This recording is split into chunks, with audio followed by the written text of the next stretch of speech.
रामपुर के जंगल में टुनटुनी चिड़िया अपने पति कालू कौआ, सास टूनी चिड़िया और बेटी सुनहरी चिड़िया के साथ रहती थी। वो सभी बहुत ही करीब पक्षी थे। एक दिन की बात है। अरे आ गए आप, ये लीजिए पानी। आज आपको आने में देरी हो गई। आज सेठ ने बहुत ज्यादा काम दे दिया था, करते करते कब रात हो गई पता ही नहीं चला। टुनटुनी जल्दी से खाना लगा दो, बहुत भूख लग रही है। मैंने आपसे सुबह ही तो कहा था कि घर में राशन की दाना भी नहीं है। आज आपकी पगार मिलने का दिन था, मुझे लगा बाकी सामान लेकर आएंगे। टुनटुनी सेठ ने आज मेरी तनख्वाह नहीं दी। सेठ का काम आजकल ठीक नहीं चल रहा है, इसलिए इस महीने आने में समय लगेगा। आगे देखने से पहले आपको सिर्फ एक छोटा सा कांटा चुभ जाए तो दर्द होने लगता है, पर वो एक बाप ही है जो रोजाना अंगारों पर चलकर आपके लिए 2 वक्त की रोटी का इंतजाम करता है। तो उस प्यारे से पापा के लिए एक लाइक और सब्सक्राइब जरूर कर देना। साथ ही अपने प्यारे से पापा के लिए ये वाले इमोजी जरूर सेंड कर देना। लेकिन मैं घर वालों को क्या खिलाऊंगी? उन्होंने सुबह से कुछ भी नहीं खाया है, अब सब क्या खाएंगे? हाँ तुम परेशान मत हो, मैं कुछ करता हूँ। इतना बोलकर कालू कौआ अपने परिवार के लिए खाने का सामान लेने के लिए चला जाता है, लेकिन उसके पास से 20 रुपए ही होते हैं, जिस वजह से वो 20 रुपए के 2 पराठे ले आता है। उन 2 पराठों को ही पूरा परिवार मिल बांट कर खाता है। कालू को एक सेठ के यहाँ लकड़ी काटने की मजदूरी करता था, जिस वजह से उसकी तनख्वाह बहुत कम होती थी और कम तनख्वाह होने की वजह से घर को चलाने में काफी परेशानी होती है। माँ, मैं कब से कह रही हूँ कि घर की छत ठीक करवा दो, कुछ दिनों में बरसात का मौसम शुरू हो जाएगा। सुनहरी, तू तो जानती है ना, हमारे पास घर चलाने के लिए ठीक से पैसे नहीं है, तो हम छत कैसे ठीक करवाएंगे? जब बारिश का मौसम शुरू हो जाएगा तो छत के नीचे बर्तन रख देना, जो भी पानी होगा इस बर्तन में आ जाएगा और घर में नहीं फैलेगा। देखते देखते बरसात का मौसम शुरू हो जाता है। शुरू में तो कालू कौए के परिवार को कुछ ज्यादा परेशानी नहीं होती, लेकिन जैसे जैसे समय बीतता है बारिश तेज होने लगती है, जिससे सारे परिवार को काफी परेशानी का सामना करना पड़ता है। कालू जी, सुनहरी, जल्दी से सारे बर्तन रख दो, नहीं तो सारा पानी घर घर में फैल जाएगा। टुनटुनी बर्तन रख लिए हैं, लेकिन बारिश बहुत तेज हो रही है। पहले तो सिर्फ 1 या 2 जगह से बारिश का पानी घर के अंदर आ रहा था, लेकिन अब तो इतनी सारी जगह से पानी बाहर आ रहा है। इस तेज बारिश की वजह से देखो भैंसे की छत कितनी जगह से टूट गई है। कालू को इतना बोल ही रहा होता है कि बारिश और तेज होने लगती है, जिससे उनकी पूरी की पूरी छत टूट जाती है और सारा पानी उनके घर में आ जाता है। हे भगवान, अब हम क्या करेंगे? सारा का सारा पानी घर में आ गया। हम सबको जल्द से जल्द किसी ऐसी जगह पर जाना होगा जहां हम इस तेज बारिश से बच पाएं। सारा परिवार तेज बारिश में भीगता हुआ किसी ऐसी जगह पर जाने के लिए निकल जाते हैं जहां बारिश के पानी से वो बच सके, लेकिन उन सभी को ऐसी कोई जगह भी नहीं मिलती, जिस वजह से उन्हें कई घंटों तक बारिश में भीगते उड़ना पड़ता है। बारिश में भीगने की वजह से कालू की बेटी सुनहरी की तबीयत खराब हो जाती है। माँ, सर में बहुत दर्द हो रहा है, मुझसे अब उड़ा भी नहीं जा रहा।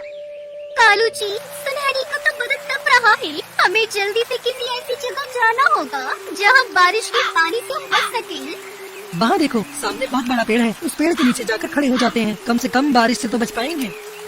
सारा परिवार उस बड़े से पेड़ के नीचे जाकर खड़ा हो जाता है और बारिश के थमने का इंतजार करता है, लेकिन बारिश थमने का नाम ही नहीं ले रही थी और कई घंटों के बाद बारिश हल्की सी शांत होती है।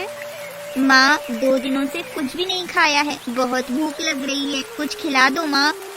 बेटा, इस बारिश में मैं तुम्हें क्या खिलाऊं? और खिलाने के लिए हमारे पास पैसे भी नहीं है।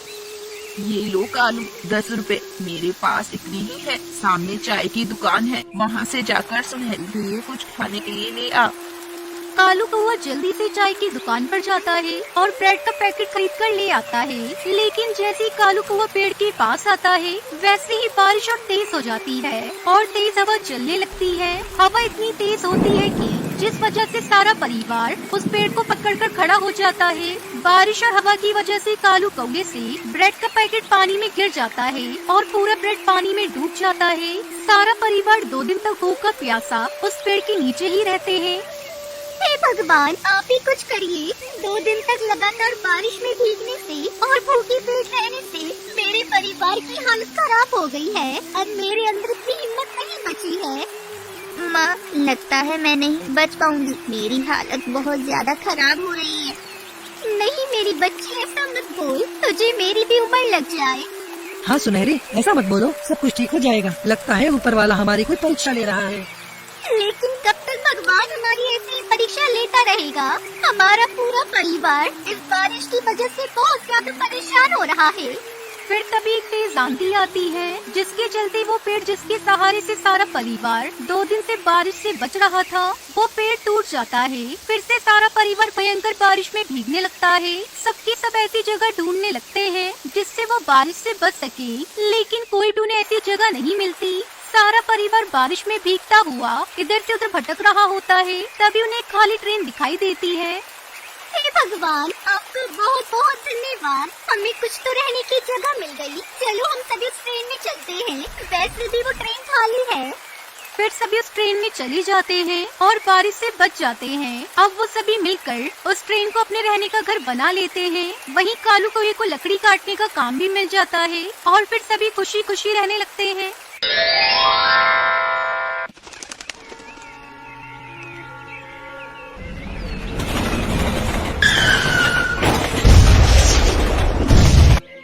उड़ीसा के जंगल में टुनटुनी चिड़िया अपने मम्मी पापा और छोटी बहन पिंकी के साथ रहती थी। गर्मी की छुट्टियां चल रही थी, इसलिए पूरा परिवार छुट्टियां मनाने जा रहा था। लेकिन एक हादसे ने दोनों बहनों को अनाथ बना दिया। अचानक से 3 ट्रेन एक दूसरे से टकरा जाती है, जिसमें कई मासूम पक्षियों की जान चली जाती है। दीदी, मम्मी पापा कहाँ हैं? दीदी, ये सब क्या हो गया? काश मैंने घूमने की जिद नहीं की होती। मम्मी पापा कहाँ हो? दोनों बहनें अपने मम्मी पापा को ढूंढ रही थी, पर उनका कोई अता पता नहीं था। पिंकी, ऐसा लगता है हमारे मम्मी पापा इस हादसे में मारे गए। तब तक आप लोग कमेंट पे बताएं 100 into 10 कितने होते हैं। ट्रेन की पटरी पे चारों तरफ पक्षियों की लाशें पड़ी हुई थी और चारों तरफ चीख पुकार मची हुई थी। पिंकी, चल अब हम दोनों घर चलते हैं। यहाँ रहने का कोई फायदा नहीं। मैंने मम्मी पापा को कई जगह ढूंढा, लेकिन वो कहीं नहीं मिले। भूखी प्यासी रोती हुई दोनों बहनें अपने घर पहुँचती हैं। इस तरह कई दिन गुजर गए। दोनों बहनें भूखी थी। टुनटुनी दीदी, बहुत जोरों से भूख लगी है। मुझे भी भूख लगी है पिंकी। चल दोनों खाना तलाश करने चलते हैं। वो दोनों भोजन की तलाश में जाती हैं। तभी रास्ते में उन्हें एक पक्षी केले बेचते हुए नजर आता है। केले ले लो, केले पके हुए केले, मीठे मीठे केले ले लो, केले। टुनटुनी दीदी, मुझे केला खाना है। पिंकी, मेरे पास तो पैसे भी नहीं है। मैं केला कैसे खरीदूं तेरे लिए? दीदी, एक बार मांग कर देखो ना अंकल से, शायद वो केले दे दे। अच्छा ठीक है, तू यही बैठ, मैं केले मांग कर देखती हूँ। टुनटुनी चिड़िया केले वाले के पास जाती है। अंकल, केले वाले अंकल, आप मुझे कुछ केले दोगे? हाँ बिटिया, बिल्कुल दूंगा। ये लो 6 केले, 20 रुपए के हैं। लेकिन अंकल, मेरे पास पैसे नहीं है। मेरी बहन बहुत भूखी है। मुझे भी भूख लगी है। आपको पता है अंकल, अभी अभी जो रेल दुर्घटना हुई, उसमें मेरे मम्मी पापा मारे गए। हम दोनों बहनें अनाथ हो गई अंकल। इतना सुनते ही उस केले वाले की आंखों से आंसू बहने लगते हैं। ये लो बिटिया, 12 केले लेकर जाओ और से खा लो, और मुझे पैसे देने की कोई जरूरत नहीं। टुनटुनी केले लेकर अपनी बहन के पास आती है। पिंकी, चल केला खाते हैं। अंकल ने जब हमारे बारे में सुना तो रोने लगे और उन्होंने मुझे इतने सारे केले दिए। दोनों बहनें पेट भरकर केले खाती हैं और बचे हुए केले को अपने घर के आंगन में दबा देती हैं। समय गुजरने लगता है और जहाँ उन्होंने केले दबाए थे, वहाँ केले के पेड़ उगाते हैं और जल्दी उस पर केले लग जाते हैं। अरे वाह दीदी, देखो ना, केले के पेड़ पर कितने सारे केले लगे हैं। अब हम इनको बाजार में बेच देंगे और पैसे कमाएंगे। हाँ पिंकी, आज मम्मी पापा जिंदा होते तो बहुत खुश होते। ये कहकर दोनों बहनें पेड़ से सारे केले तोड़कर टोकरी में भर लेती हैं और उसे बाजार में बेचने के लिए जाती है। केले ले लो, केले, मीठे मीठे केले ले लो।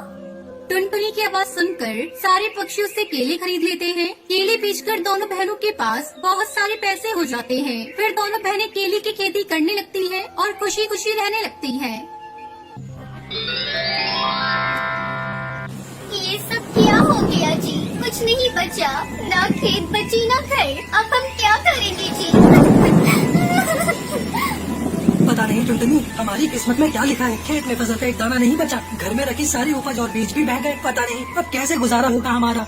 केरला के जंगल के हर घर की फिलहाल यही कहानी थी। 4 दिन से तेज तूफान में सब सब कुछ बर्बाद कर दिया। पूरे इलाके में बाढ़ आई थी। कालू कौवे के खेत पे हर तरफ तबाही का मंजर था। किसी को कुछ समझ में नहीं आ रहा था कि वो क्या खाएंगे और कैसे जिएंगे। रात को जंगल के मुखिया ने सभी के घर एक थैली चावल मदद के तौर पर भिजवाई। टुनटुनी उसी चावल से एक पतीले में खिचड़ी बनाई और फिर जैसे ही कालू और टुनटुनी उस खिचड़ी को खाने बैठे, ठीक उसी वक्त दोस्तों, आप लोग बताएं, आपको डेरी मिल्क चॉकलेट पसंद है या किटकैट? अगर आपको डेरी मिल्क चॉकलेट पसंद है तो लाइक करें और किटकैट पसंद है तो कमेंट करके बताएं।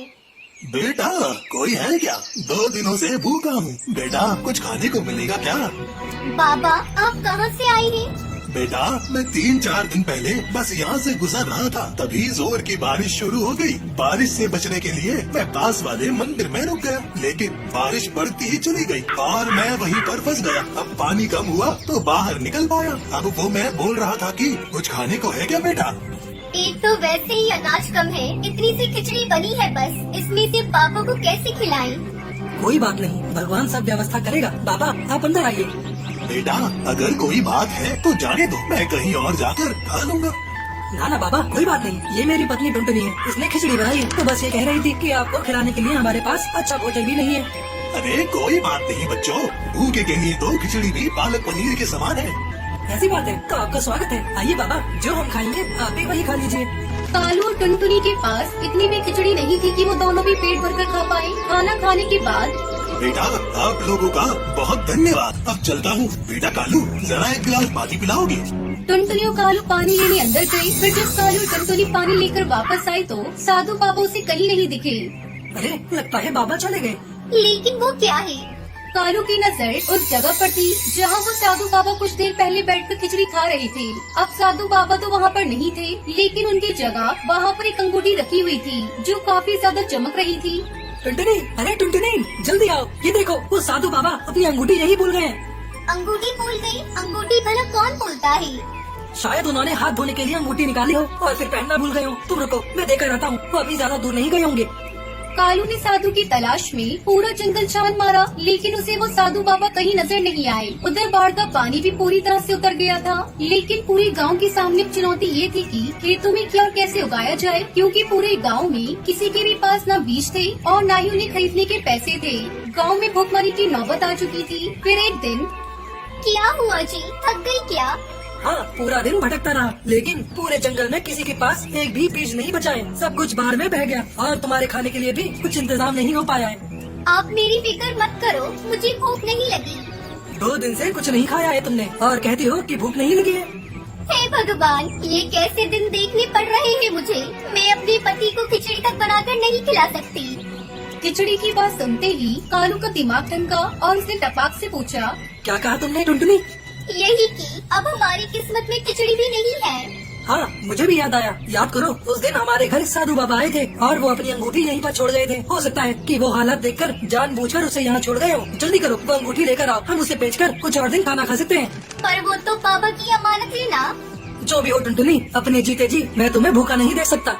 कालू के कहने पर टुनटुनी अंगूठी को ले आई। जब उन्होंने ध्यान से देखा तो उस अंगूठी पर नख की जगह एक बीज लगा हुआ था। असल में वह जादुई फल का बीज था, जिसे कालू ने बड़े ध्यान से अंगूठी से अलग किया। पर कोई अपनी अंगूठी में नख की जगह फल का बीज क्यों लगाकर घूमेगा? यही तो सवाल है टुनटुनी। जरा सोचो, जब हमारे घर में कुछ खाने को नहीं था, तभी एक साधु हमारे पास आते हैं और ये बीज यहाँ छोड़कर चले जाते हैं। दोनों ने उस बीज को अपने घर के गमले में गाड़ दिया। टुनटुनी और कालू को लगा कि कुछ दिन बाद उस बीज में से किसी फल का पौधा निकल आएगा, जिनसे वो कुछ वक्त के बाद कुछ और बीज बना पाएंगे। और इसी सोच के साथ वो दोनों वहाँ से चले गए। उन्हें इस बात का बिल्कुल अंदाजा नहीं था कि उनके साथ क्या चमत्कार होने वाला था। अगले दिन जब कालू और टुनटुनी सोकर उठे तो ये देखकर चौंक गई कि जिस गमले में बस एक दिन पहले ही उन्होंने किसी फल का बीज बोया था, वहाँ अब एक मजबूत पौधा खड़ा था। सिर्फ इतना ही नहीं, उस पर कई सारे लाल लाल सभी तरह के फल भी उगाए थे। हे भगवान, ये कैसे संभव है? इतनी जल्दी फल आ गई। ये उन साधु बाबा का चमत्कार है जी। और मेरी बनाई खिचड़ी का फल जो इतने सारे सभी तरह के फल के रूप में हमारे सामने है। कालू ने उस पौधे से निकले फलों से एक फल तोड़ा और उसमें से ढेर सारे बीज निकालकर अपने खेत में बो दिए। कई दिनों बाद दोनों पति पत्नी खुशी खुशी भागकर अपने खेत गए। वहाँ उन्होंने देखा कि पूरा का पूरा खेत कई तरह के फलों से भरा पड़ा था। इतने सारे फलों को देखकर दोनों खुशी से उछल पड़े। अब से हमारे जंगल में कोई भी पक्षी भूखा नहीं सोएगा। दोनों ने मिलकर फलों को तोड़ा और सारे जंगल के गरीबों में बांट दिए और फिर सभी खुशी खुशी रहने लगे। टुनटुनी ससुराल में बहुत से सपने सजा कर आई थी। सोचा था बंटी की नौकरी है, अच्छा घर है, जो तंगी मायके में देखी है वो ससुराल में नहीं मिलेगी। छोटा परिवार है, बंटी की 2 बहनें और माँ है, पिताजी थे नहीं, ससुराल में राज करूंगी। कुछ दिन बहुत अच्छे बीते, मगर एक दिन पता चला कि बंटी की नौकरी छूट गई। सारे सपने हवा हो गए। अब हम क्या करें बंटी, कहाँ से खर्चा चलेगा? अभी तुम्हारी 2 जवान बहनें भी कुंवारी हैं, उनकी भी शादी करनी पड़ेगी, कैसे होगा सब? क्या करूं टुनटुनी, कंपनी घाटे में चल रही थी इसलिए बंद हो गई, पर तुम चिंता मत करो, सब ठीक हो जाएगा। 2 साल बीत गए मगर बंटी को कहीं काम नहीं मिला। जो जमा पूंजी थी उससे एक बहन की शादी कर दी। कुछ दिनों बाद टुनटुनी को एक बेटी हुई। टुनटुनी की चिंता और ज्यादा बढ़ने लगी। बंटी, अब हमारी बेटी हो गई है, अपनी इच्छाएं तो मैं मार भी लूं, पर बच्चे की जरूरतें वो तो पूरी करनी ही पड़ेगी ना। जानता हूँ, कोशिश कर तो रहा हूँ। और 1 साल बाद टुनटुनी ने एक और बेटी को जन्म दिया। बंटी की माँ बोली, बंटी, तेरी एक बहन की शादी तो हो गई, मगर बेटा अभी दूसरी भी है, उसका क्या होगा? माँ, ये घोंसला बेच देते हैं, कुछ दिन किराए पर रह लेंगे। मैं क्या करूँ, दिन रात कोशिश में लगा रहता हूँ, पर कहीं काम मिल ही नहीं रहा। बंटी, बहनों के लिए आप मकान बेच रहे हो, हमारी भी 2 बेटियां हो गई है, उनके लिए क्या बेचोगे? टुनटुनी, मैं पढ़ा लिखा हूँ, तुम क्या सोचती हो कि मैं अब ठेला लगाऊंगा? ये मुझसे नहीं होगा। टुनटुनी रोने लगी और बोली,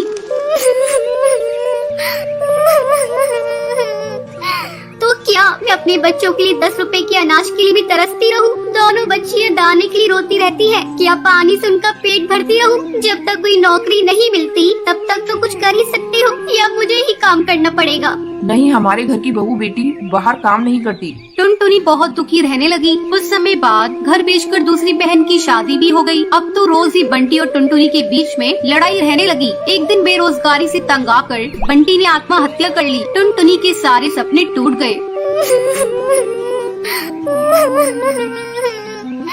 मैं बिल्कुल अकेली हो गई हूँ। अब जिम्मेदारी टुनटुनी के सर पर थी। बूढ़ी सास अपनी 2 बेटियां और घोंसले का किराया। कुछ आसपास के पक्षी गरीब समझकर बच्चियों को पुराने कपड़े और खाना देकर मदद कर दिया करते थे। टुनटुनी अपनी सास से बोली, माँ, 2 महीने गुजर गए, जो घर का पैसा बचा था वो सब खर्च हो गया। अब मुझे ही कोई काम करना पड़ेगा। जिस गरीबी में हमारे दिन कट रहे हैं, मैं नहीं चाहती कि मेरी बच्ची अभी गरीबी में दिन गुजारे। मगर तू करेगी क्या बहू? अपना कुछ काम करने के लिए पैसे भी तो चाहिए। कोई बात नहीं माँ, कोई तो मदद कर ही देगा। टुनटुनी ने सब रिश्तेदारों से मदद मांगी, पर किसी ने कोई मदद नहीं की। सब ये सोचते थे कि ये इतनी गरीब है, कहाँ से चुकाएगी। मायके से भी किसी तरह की कोई मदद नहीं मिली। टुनटुनी निराश हो गई और दुखी होकर रोने लगी। मैं अपने बच्चों को भूखा नहीं मरने दूंगी, कुछ ना कुछ करूंगी, पर इतने पैसों में क्या काम करूं? एक दिन उसे उसके लिए जंगल का एक चिड़ा गोलू मिला। वो टुनटुनी की शादी से पहले टुनटुनी को बहुत पसंद करता था, लेकिन उससे कभी कुछ कह नहीं पाया था। अरे टुनटुनी, कैसी हो तुम? और यहाँ कैसे? और ये क्या हाल बना रखा है तुमने अपना? गोलू, मैं ठीक हूँ, यहाँ पास नहीं, मैं किराए पर रहती हूँ। मगर पति तो नौकरी करते थे, फिर किराए पर कैसे? मेरे पति नहीं है, नौकरी छूट गई, घर बिक गया, बहुत गरीबी में दिन गुजार रही हूँ, कोई काम भी नहीं कर पा रही हूँ। मेरे पास केवल 1000 रुपए हैं, उसमें मुझे घर का खर्चा भी चलाना है और किराया भी देना है। मेरी सास बुजुर्ग है और मेरी 2 बेटियाँ भी है, कोई सहारा नहीं है, सबने साथ छोड़ दिया। कैसे कर पाऊंगी इतने कम पैसों में कोई काम? इतनी चिंता मत करो टुनटुनी, तुम चलो मेरे साथ। गोलू उसे चूड़ियों की थोक रेट वाली दुकान पर ले गया। ये मेरी ही दुकान है टुनटुनी, फ्री में देकर तुम्हारे आत्मसम्मान को ठेस नहीं पहुंचाना चाहता, इसलिए ये 1000 रुपए की चूड़ियां दे रहा हूँ। बाजार में इनकी कीमत बहुत ज्यादा है, पर मैं तुम्हें ये आधे रेट में दे रहा हूँ, लेकिन तुम इन्हें 20 रुपए दर्जन बेचना। ये बहुत सुंदर चूड़ियां हैं, पहले कम बेचना और जैसे ही मुनाफा दिखाई दे 30 रुपए दर्जन बेचना। टुनटुनी बहुत खुश हुई। उसकी सारी परेशानी का हल जो उसे मिल गया था, वो चूड़ियां बेचने लगी। चूड़ी ले लो, चूड़ी रंग बिरंगी चूड़ी ले लो, सुहागों वाली चूड़ी ले लो। वो डाल डाल जाकर चूड़ियां बेचती और बीच बीच में आकर अपनी बेटियों को भी देख लेती। आसपास के पक्षी उसे गरीब समझकर मोल भाव भी नहीं करते। सबको उसकी चूड़ियां पसंद आने लगी और उसकी खूब बिक्री होने लगी। चूड़ियां तो टुनटुनी के पास ही सुंदर होती हैं, उसी से खरीदेंगे। तीज त्योहार पर और शादियों में चूड़ी पहनाने के लिए उसे ही बुलाया जाता था, जिसमें उसकी कमाई अच्छी हो जाती थी। इस तरह 1 साल गुजर गया। टुनटुनी के अच्छे दिन आने लगे। टुनटुनी गोलू से बोली, गोलू, तुम्हारा बहुत बहुत धन्यवाद। तुम्हारी वजह से मैं आज अपनी गृहस्थी चला रही हूँ, नहीं तो भूखे मरने की नौबत आ गई थी। ये तो तुम्हारी मेहनत है टुनटुनी, मैंने कुछ नहीं किया। जितनी मेहनत करोगी उतना ही अच्छा फल मिलेगा। इसलिए कहते हैं मेहनत करने वालों की कभी हार नहीं होती। बंटी कबूतर की बीवी टुनटुनी की हाइट काफी छोटी थी। वो इतनी नाटी थी, जंगल के पक्षी उसका कई बार मजाक बनाते थे। टुनटुनी, तेरे लिए तो मुझे किचन में टेबल रखना पड़ेगा। माँ जी, इतनी भी नाटी नहीं हूँ मैं, और हाँ, हील्स पहनकर तो आपकी जितनी आ जाती हूँ। अरे तेरे पापा ने महंगी मोटर का लालच दे दिया, वरना तो मेरे बेटे के लिए ये लंबी लंबी चिड़ियों की लाइनें लगी थी। क्या बताऊँ तुझे, कटरीना फेल थी उनके सामने। पर माँ जी, आपका बेटा भी कौन सा हाइट में अभिषेक बच्चन है जो कटरीना मिल जाती। वैसे भी मेरी और इनकी जोड़ी तो राम सीता की जोड़ी है, राम सीता की। एक दिन सभी खाना खा रहे होते हैं। माँ, दाल बहुत अच्छी बनी है, जरा और देना। रुको जी, मैं लेकर आती हूँ, किचन में है, वैसे भी मैं खड़ी ही हूँ। ये सुनकर सास हंसने लगती है। तुम खड़ी हो या बैठी, एक ही बात है। बस कीजिए जी, अभी हील्स नहीं पहनी है मैंने, वैसे भी हील्स पहनती हूँ तो आपके बराबर।